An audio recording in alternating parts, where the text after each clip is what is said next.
السياسيين ذيك الرسل جهود رفعنا العلم الأحمر والأبيض والأسود علم شعب واحد. الشاعر علوي بن جردان شاعرا خلد اسمه في ذاكرة الشعراء في محافظة شبوة، تربى وترعرع في مديرية مرخة السفلى بشبوة منذ الصغر، وورث الشعر أبا عن جد. ولا صفر دولي له ولا رقم في الكتلوج علشان دق التلفونات واحكي له بذي صار لي خلى دموع العيون تموج وحالي نحل ما باقي إلا تماثيله تحمل من الفرقة قضايا سموح وعوج ولا حيل يصلني ولا عاد بحيله وصار العوض في ربعي الطيبين سموج عرب من تكلم ما يتمي على قيله تحيات أبو فيصل.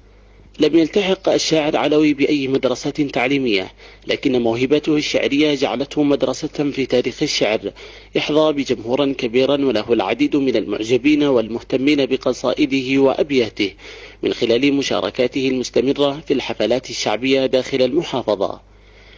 ترتبط أبياته بشعراء الجاهلية كأمرؤ القيس الذي قال بأنه متأثرا به، فمكانته الشعرية لم تلفت وزارة الثقافة التي لم تهتم بدواوينه التي طمس جلها، لكن هناك البعض من المهتمين بالشعر والمعجبين بأبياته حالوا ليؤرشفوا بعضا من قصائده على صفحات الإنترنت.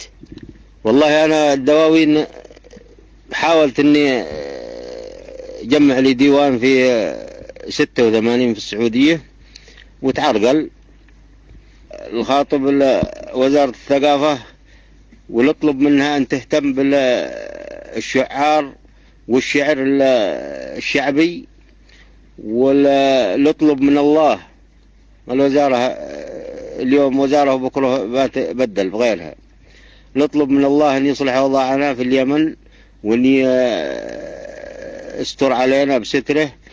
نعم، غياب وزارة الثقافة لهذه الشريحة وانعدام القنوات المحلية التي لا تهتم بهذا الفن التراثي الأصيل جعل إحدى القنوات العربية تبادر بالخروج إلى هذه المديرية لتستضيفه وتنقل بعضا من التاريخ الأصيل الذي ما زال يحتفظ به أبناء هذا الوطن.